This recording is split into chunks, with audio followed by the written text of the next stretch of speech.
الحمد لله نحمده ونستعينه ونستغفره ونؤمن به ونتوكل عليه ونعوذ بالله من شرور أنفسنا ومن سيئات أعمالنا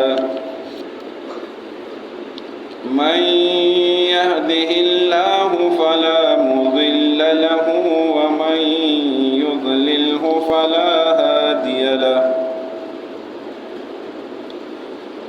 ونشهد أن لا إله إلا الله وحده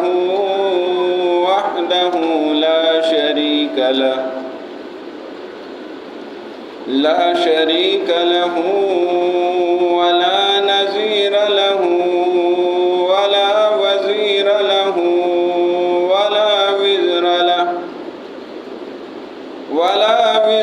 له ولا وازر له ونشهد أن سيدنا وسندنا وأولانا ومولانا وشفيعنا وسيدنا